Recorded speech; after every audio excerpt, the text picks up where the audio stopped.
రేవంత్ పాలనలో వైద్యం ఖరీదైనదిగా మారింది. ప్రజారోగ్యాన్ని గాలి కొదిలిస్తారు. ప్రభుత్వ దవాఖానాలను నిర్లక్ష్యం చేస్తారు. ఇదే సమయంలో ప్రజల రక్తాన్ని జలగల్లా పీల్చే ప్రైవేటు దవాఖానాలపై ఎనలేని ప్రేమ చూయించడంపై విమర్శలు వ్యక్తమవుతున్నాయి. వైద్య సేవల భారం ఎక్కువగా ఉండడంతో ప్రజల జేబులకు చిల్లులు పడుతున్నాయని 80వ నేషనల్ శాంపిల్ సర్వే నివేదిక ఆందోళన వ్యక్తం చేసింది.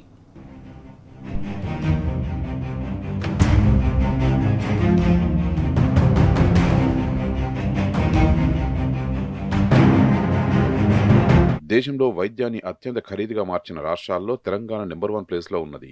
ఈ మేరకు 80వ national sample survey on household social consumption of health తాజా సర్వేలో తేలింది. తెలంగాణలోని ఏదైనా ప్రైవేటు దవాఖానలో ఎవరైనా చేరితే సగటున 72,561 మేర ఖర్చు చేయాల్సి వస్తున్నదని నివేదిక తేల్చి చెప్పింది. దేశంలో మరే ఇతర రాష్ట్రంలో ఈ మేర ఖర్చులు లేవని వెల్లడించింది. ఇదే సమయంలో రాష్ట్రంలోని ప్రభుత్వ దవాఖానాల్లో సగటున 5,856 రూపాయల మేర ఖర్చు అవుతున్నట్లు తెలిపింది. అయితే రాష్ట్రంలో ప్రభుత్వ దవాఖానాలు ఉన్నప్పటికీ ఎక్కువ మంది ఖర్చు ఎక్కువైనప్పటికీ ప్రైవేటు దవాఖానాల బాట పడుతున్నట్లు నివేదిక తెలిపింది. సర్కారీ దవాఖానాల్లో రేవంత్ ప్రభుత్వం సరైన సదుపాయాలు ఏర్పాటు చేయకపోవడం వల్లే ప్రజలు తమ జేబులకు చిల్లులు పడుతున్నా గత్యంతరం లేక ప్రైవేటు దవాఖానాలకు ఆశ్రయిస్తున్నారు.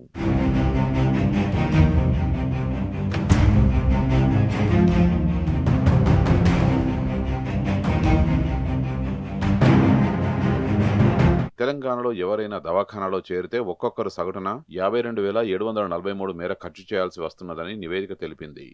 దేశ సగటు 34,064 రూపాయలతో పోల్చి చూస్తే ఇది 55% ఎక్కువ అని నివేదిక పేర్కొన్నది.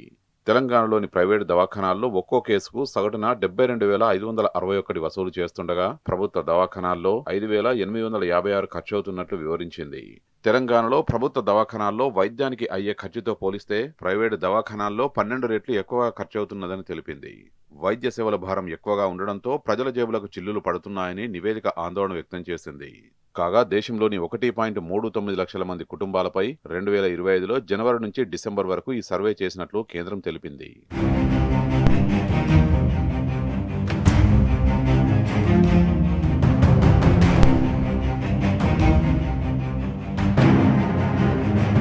సమైక్య పాలనలో తెలంగాణ ప్రాంతంలో కునారిల్లిన ప్రజారోగ్యం కేసీఆర్ 9.5 పాలనలో కొత్తగా ఊపిరి పోసుకున్నది. బీఆర్ఎస్ హయాంలో ప్రభుత్వ దవాఖానాల రూపురేఖలు పూర్తిగా మారిపోయాయి. పాడుబడిన భవనాలు బాగయ్యాయి. ఖాళీ పోస్టులు దాదాపు నిండిపోయాయి. సరిపడా మందులు అన్ని స్థాయిల్లోనూ అత్యధిక సదుపాయాలతో ప్రైవేటుకు దీటుగా ప్రభుత్వ దవాఖానాలు వైద్య సేవలు అందించాయి.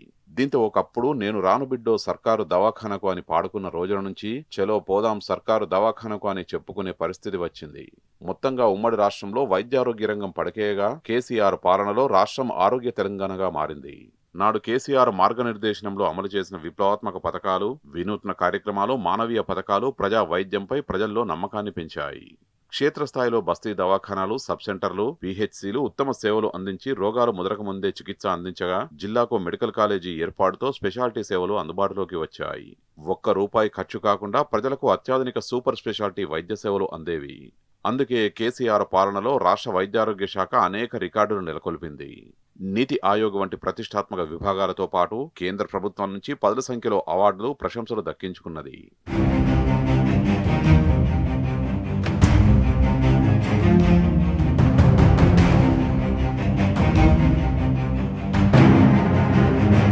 కేసీఆర్ హయాంలో తక్కువ ఖర్చుతో నాణ్యమైన వైద్యం అందించే రాష్ట్రంగా మారిన తెలంగాణలో ఇప్పుడు రేవంత్ 2.5 ఏళ్ల పాలనలో ప్రజారోగ్యం పూర్తిగా పడకేసింది. మెజారిటీ దవాఖానాల్లో డాక్టర్ల కొరత విపరీతంగా వేధిస్తున్నది. ప్రాణాధారమైన మందుల నిల్వలు కూడా తగినంతగా ఉండడం లేదు. అత్యాధునిక సదుపాయాల కల్పన లేకపోవడంతో మొత్తంగా ప్రజా వైద్యం కునారిల్లుతున్నది. అనేక చోట్ల నర్సులు, కాంపౌండర్లే వైద్యం అందించాల్సిన దుస్థితి నెలకొన్నది. వెరసి ప్రభుత్వ దవాఖానాలకు వెళ్లాలంటేనే పేద, మధ్యతరగతి ప్రజలు జంకుతున్నారు. దీంతో జేబులు ఖాళీ అవుతాయని తెలిసినప్పటికీ ప్రైవేటు దవాఖానాలకు క్యూ కడుతున్నారు. ఇదే అదనుగా అవసరం ఉన్నా లేకున్నా టెస్టుల కోసం కొన్ని ప్రైవేటు దవాఖానాలు ప్రజలను నిలువుదోపిడీ చేస్తున్నాయి. దీన్ని ధృవపరిచేలా రేవంత్ పాలనలో వైద్యాన్ని ఖరీదుగా మార్చిన రాష్ట్రంగా తెలంగాణ కొత్త రికార్డులకెక్కింది.